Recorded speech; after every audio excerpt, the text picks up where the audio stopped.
Hey, good morning, good afternoon, evening, wherever you're listening to this podcast from. My name is Jadi Solarawa, and I'm bringing you the Solar Roundtable podcast. And I'm super excited because the conversation we're going to have today is a bit different. I have a very interesting lady in the studio with me today, and I'm just going to introduce her. Let's get into it.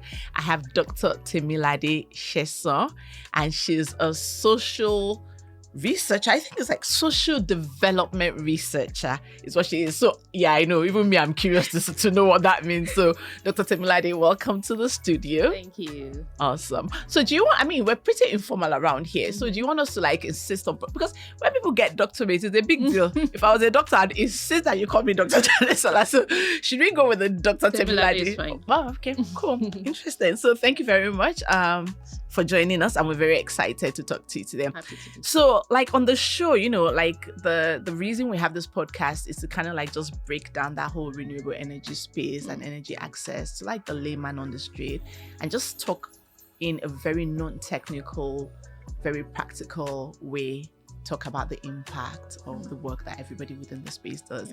And honestly, like, you're the first researcher that we're having on this show, and all of the things that you do, they intrigue me, like, like your gender balance and equity, you're very involved in that, and the whole sustainability arm of things.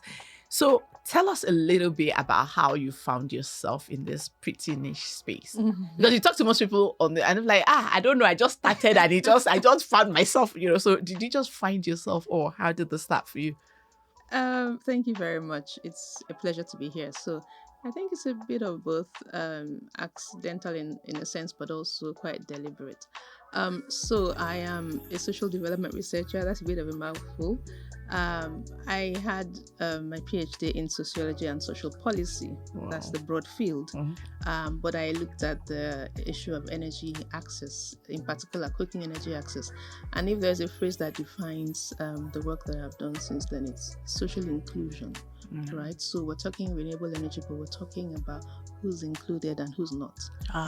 Yes, on what terms, on whose terms, who's defining progress, who's defining development. And importantly, not to divorce the goal of renewable energy or whatever it is from broader development priorities. We know that we work in, people will call it global south. Some of us are not very taken by that term, but in Nigeria, where you have high rates of poverty. There's many good things, but also we have to acknowledge the material poverty of people, and we're all trying to get to a more developed state where people can just live more dignified lives. So I do not ever want to take that context out of it. You're talking about renewable energy, but you're not talking about renewable energy for Germany. You're talking about renewable energy for Nigeria, where there's this level of deprivation that you also have to attend to. So in many ways, even in the more so-called developed countries, many renewable energy interventions are pegged to economic incentives. You have to relate the two. You have to, So beyond gender is also just the social and economic context, and letting that reflect in the energy interventions that we do. Like, as you were talking, like, one of the things that jumped out at me was the fact that you're providing solutions, right? But for who? Yeah. And you will think that when you sit down in a room to say, oh, we're going to provide energy access for this community, right? In your head, you're like, it's for the community. But I don't think that a lot of the times people break it down, do you know what I mean? To that level of, for who? The men and women in this community, who's benefiting and who isn't. Yeah. So tell us a little bit more about, like, that nexus between energy access and gender equality and, and just social inclusion, like you said. Like, what are the things that we're missing when, as an organization or a development partner, a funder or whatever it is, you say, oh, we're going to provide energy access. What are those things that we're not necessarily thinking about that we should? There are many questions. I know. That's why I said it was going to be a very interesting conversation, because I promise you, in my head, I'm thinking there's so much going on, with what you do. So yeah. There is. And maybe I'll start with a question of my own. It's a rhetorical question. You don't have to answer it because the answer is obvious, actually. It would be that for organizations broadly that do these interventions in communities, how many of us have lived in those communities before? how many of us have the lived experience of those communities? I can say for a while I did, because I had. I mean, you have a PhD in this thing, so yes, I can imagine. For part of my field work, rural communities in Nigeria and Kenya. And that really does give you a window into into the realities of people. So there's this notion in the social sciences of the myth of community. I think it's quite sometimes not very flattering, maybe a bit patronizing to say, oh, we're going to this community. What's the composition of the, So it's a myth that, communities are like homogeneous, and there's no such thing. You do have many lines, but one of the most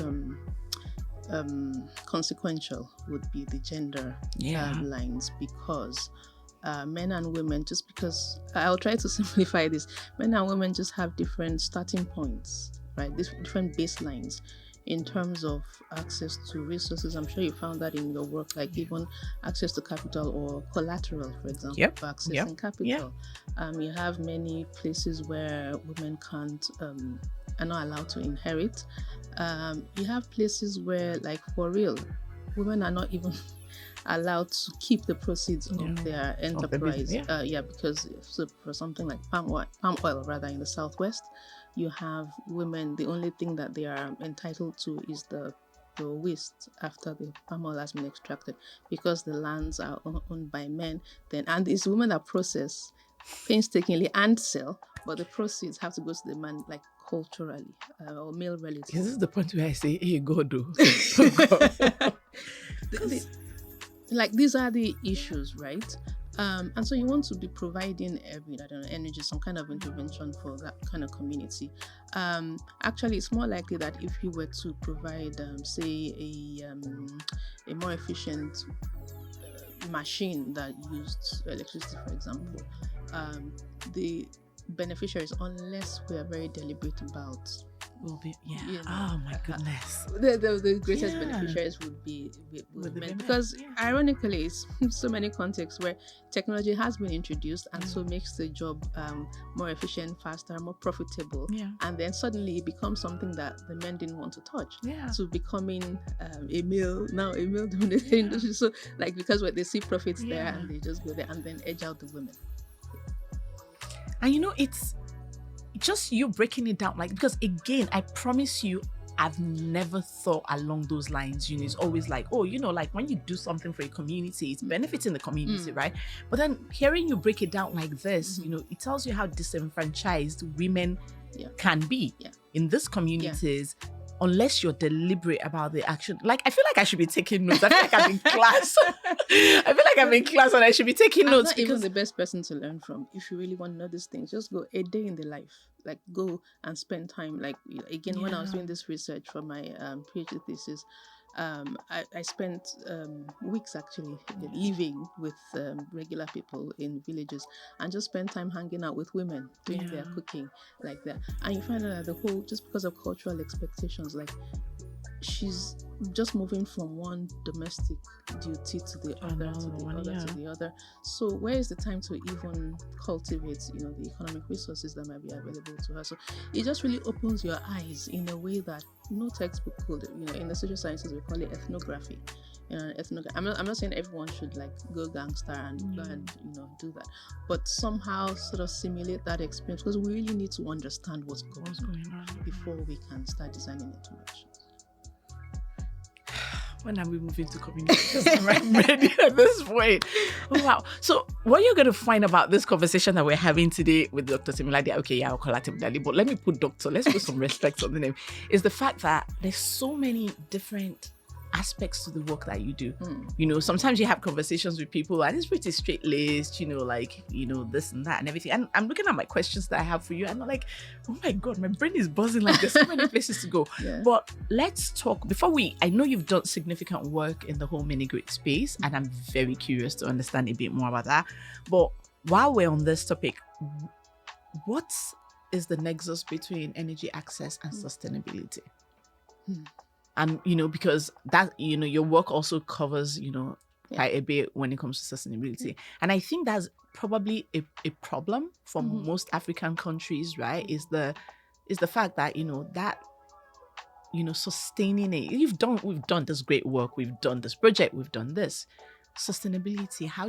What's the balance? How do we find that balance? Like I say, you mean sustainability from an ecological perspective? From whatever perspective, actually, okay. Yeah, because they all work hand in hand, right? So yeah. Right. What's the next? I think the SDGs speak would put it a bit more bluntly and call it trade-offs. Like, what are the potential trade-offs between energy access and there are a few, quite a few of them. So we're trying to go green, right? Tell me about it. With energy access, is it important? Very. Where does it rank in the list of priorities for these kinds of communities we're talking about? And so it's interesting. I was just reading an article on climate change mitigation broadly by some folks at the Institute for Development Studies in Brighton in the UK. They do very good work. And they were talking about how policy makers and funders have made this mistake over time of, again, separate the illusion that you can separate energy access from the rest of development. So you don't want to be promoting green energy when it doesn't have co-benefits, right? Co-benefits beyond energy, beyond going green. Co-benefits for communities, so economic benefits, social benefits, and otherwise. That is how. So in other words, so I'll give an example. If you promote 100% smokeless stove, is it likely to score all the carbon credits available? Yeah. Likely. But what does the evidence say about the likely rate of uptake and sustained use of those cook stoves? Very, very low. That's it. Yeah. So there you may have gained on the sustainability angle, but how we are not providing access. Yeah. So the trade-off there might be find a cook stove that somehow, let's just hypothetically, 50% emissions reduction, for example. But somehow, because you have worked with communities, it's you found this technology that is culturally, socially, economically appropriate for their context.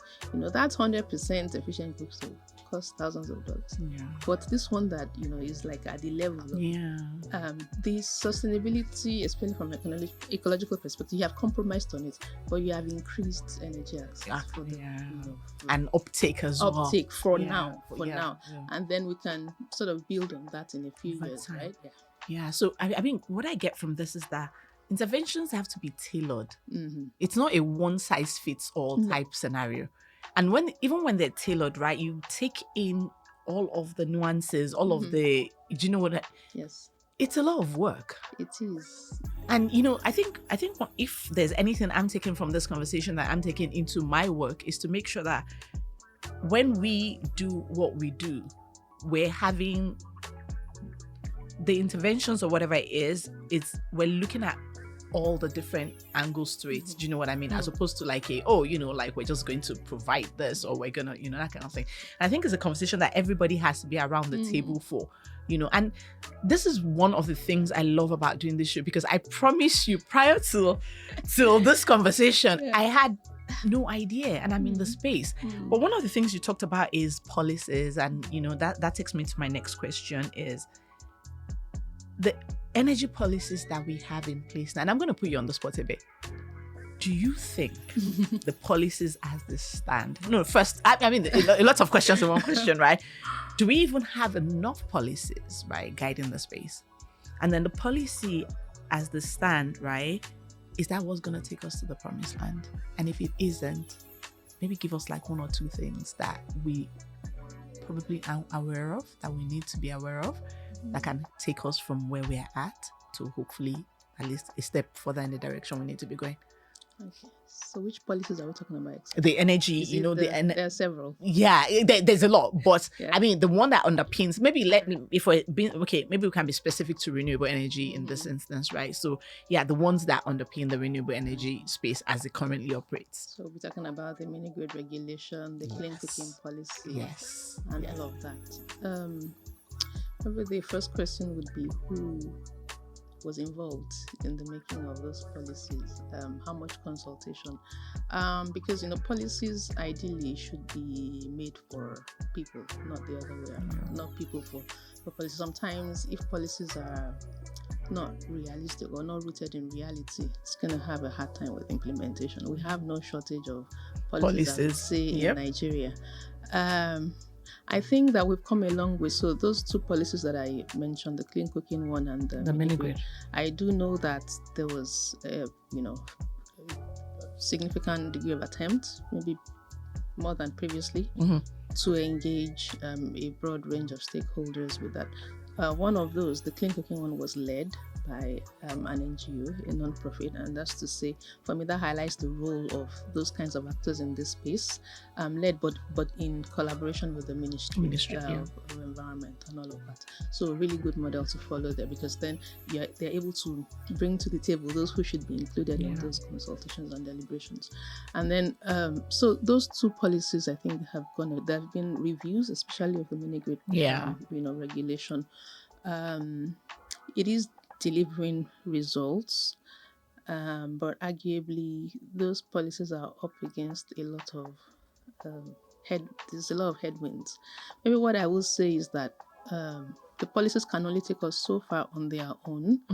What can give us extra mileage is to link up those policies with policies in other sectors, policies and action in other sectors that will enable broader rural development. So, for example, linking up the mini-grid regulation with policies in agriculture and gender and broader areas of rural development that can enable energy access to link up with productive use, but also domestic export, potentially international exports, so that people find access to markets for those. So it's not just energy for the sake of it. We have to think holistically and have joined up policies. So that's the gap that I see in the sector at the moment.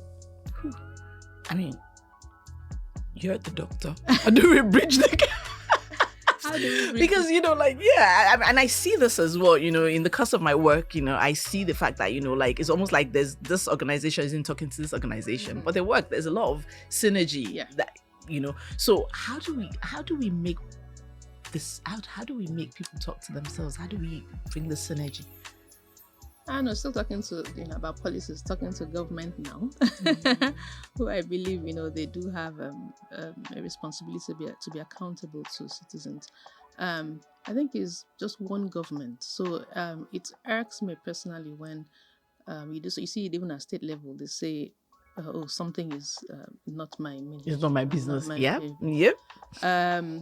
It's one government. So we're talking about. If it's the federal government of Nigeria with these different ministries, I think that just cultivating that idea and not working in silos, it will take a while to get there. I think that maybe realistically, one thing that maybe where the funding is coming from, whether we're talking about commercial banks or DFI, the development finance institutions, those could be part of the. I do not like conditionalities, just for the record, but those could be part of the requirements for accessing funding, to see that you identify this and this and this agencies, ministries, but also stakeholders, so broadening it beyond the government now. So mandating quotas for that kind of participation might work in the first instance, and then gradually when that yields results, then it becomes a culture. Something we don't have to force people to do. Some days you wake up and you're like, oh, we're making progress, and then sometimes you have certain conversations and you're just calm. I'm very calm today. I'm very calm today because I'm just good. It lets you know how much more there is to do. Do you know what I mean? And but okay, just moving on. Let me refer to my notes for this one, because I know that I'm glad we talked about mini-grid regulations, because it brings me to my next question for you. And I know that some of the recent work that you've done, is in sustainability, inclusiveness, and governance of mini-grids in Africa. And so I kind of think that the question you just answered kind of speaks a bit to that. But what's interesting to me is that this project is something that you did across 4 African countries, if I'm not mistaken. So what was the aim? What were you hoping to achieve with that? Yeah. And if you did achieve it, which of the countries that you did this in would you point to as a model for a country that is, serious about this and and they're going all out to achieve? I know Nigeria was one of the countries. The patriotic part of me was to say, Nigeria's what? Let's not lie, probably not, but so tell us a bit about that, that project and what you've seen in other spaces, and do they apply here, and what are we missing if we're not there yet? Yeah. Okay, I'm tempted to just say read the paper. No, but I mean, like, I've gone through it a bit, but then I mean, like, other people. So, like, the more we tell other people about it, then hopefully, then they're also encouraged to read it. That's fine, and the blogs, there are simplified blogs on it. So, yeah, that's a good question. So that project was the proposal was crafted, was funded by the UK Research Institutes.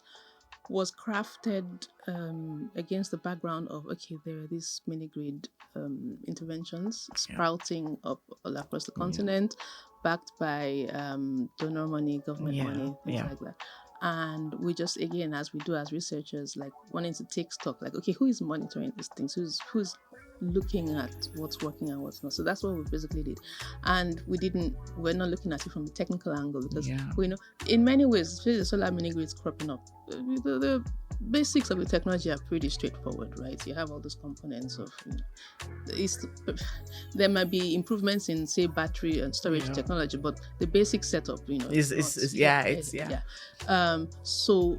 but one thing we realized is that, it looks like the level of investment in that is not yielding commensurate results. So what's going on there? If it's not the technology, so what is it? And so that's why we looked at the sustainability, inclusiveness, and governance. At those. And what we found, it was purely social science research. It was a bunch of geographers, sociologists, a couple of economists, and all of that. Was that... Okay, maybe I'll just pick one of the more succinct. So far, across the continent, there is no single business model for delivering mini grids that has got it all, that has found. So I can't point to one country because there are several characteristics of the target population that would preclude, or that would seem to preclude, a successful end to that story.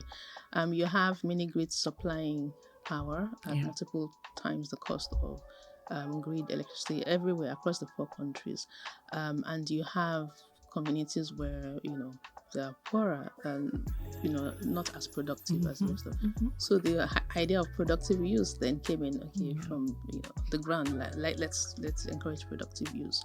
But that in itself has had limitations. Productive use.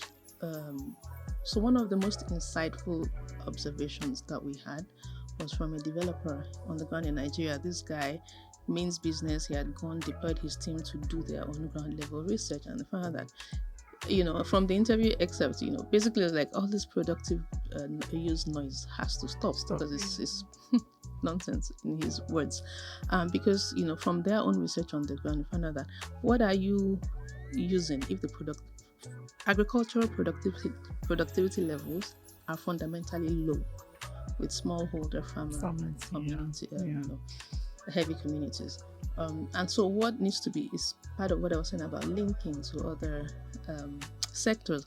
What needs to be done is to first of all expand the agricultural base, expand productivity that will then make it profitable for processing and for electricity to be that input. And so what he did, this developer did a few pilots on communities that he was working with, and we found out that at reasonable interest rates, those farmers paid back, and they had in one planting season, and they had 4 times the harvest. Yes. So it's really about thinking through we need to stop thinking about silos. Yes, energy access is good, but for what? To what end? And if it's not producing that end, people need to step back and say, okay, it's the layers of why.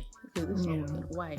And maybe sometimes that will take us not to an energy answer immediately. It will be something else that you need to there's a problem to be solved before you jump into the energy. Yeah. So it's that kind of iteration. But again, it's useful that I was saying earlier, it's useful to have things that don't work out quite as well as we planned, because if we are then honest with ourselves, we have something to look at and then say what didn't work here, and then iterate on that basis.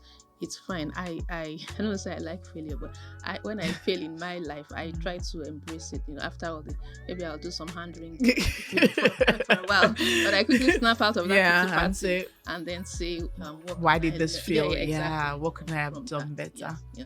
Oh my word, like I could talk to you for the rest of the day, because, just gaining insight into a perspective that I haven't fully explored before is something that I find really fascinating, and just talking to you has been fantastic.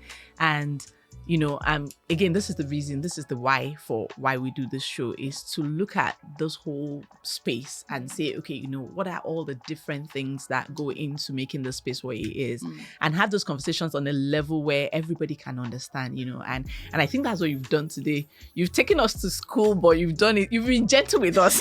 You didn't do it like a doctor. You were very gentle with us. So I think exactly. So I think it's something that anybody that's listened to this episode today can understand, what needs to happen and what else needs. So I think my final question, and as we wrap this up, is what's next for you? And when I say what's next for you, right, you're doing a lot of work in all of the areas that we've talked about.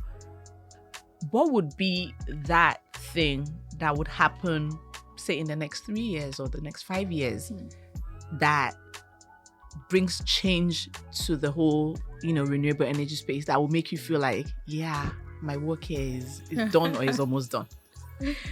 I don't know that our work will be done for some time to come. But I think, that's interesting. I would say maybe decentralizing things a bit more. When I say decentralizing things, usually decentralizing governance. So like the governance aspect of that sigma. There's a lot of actors. There's the government, there's the donors, but many times I think even, the academic community, we're still trying to retain control over many things, because we like for things to fit into these neat boxes. There is no simple fix. Sometimes it requires us really drilling down to, again, realities of the communities and work on, and that involves having many different centers, right, of power, of resources. Sometimes just empower communities maybe to do, to test and do that. We don't have to be the ones driving every decision, driving every, and then seeing what we can sort of learn from that. There was a potential window with the whole decentralization of this whole local government autonomy, for example. So you don't have to have the Federal Ministry of Power involved in the needs. Exactly. So, but I don't know. That doesn't seem to be working out that well. But so, if I saw that in the next 3 to 5 years, more autonomy right from the government side of things, showing the way on how to decentralize resources, autonomy, decisions, and then you can have, because one key blocker to interventions working at that level is a lack of local accountability. Okay, so projects don't work in Suleja. The man or woman in Suleja is not going. Do they know your office in Lagos? Do they know your office in Abuja? But if there's local, if at that level they know who to hold responsible. So local accountability. We really need to strengthen that in every way with all types of actors: government, private sector, civil society. Dr. Temilade Sesan, it's been fantastic talking to you today. And I'm just so excited Yeah. about the perspective that you've brought in. And I feel like this is the conversation, like as you were talking, I'm thinking we should do a panel roundtable where everybody will like sit down and, but I mean, it's not going to be just a panel conversation like the norm, it will be like everybody's taking notes and then we're all signing an agreement to say, this is my part and this is what I'm going to do. And this is information that I wasn't privy to. And now that I hear this, this is what I'm going to do to make a difference, and who knows, maybe we can do that. Who knows? But thank you so much for joining us today. It's been fascinating talking to you, and I hope that we can have this conversation. Hopefully, better. 3 to 5. Amen. I will say amen to that for sure. Amen. Right. So thank you very much for catching this episode of Solar Roundtable. I've been talking to Dr. Temilade Sesan, and honestly, she's given me a lot of food for thought, and I hope you listening, if you're an actor in the space and this speaks to you and there's something that you can do to change things, I hope you take something away from this and make a little bit of change wherever it is that you have your area of influence. So till the next episode, my name is Jadisola Rawa, and this has been brought to you by All On, and toodles. Bye. Thanks.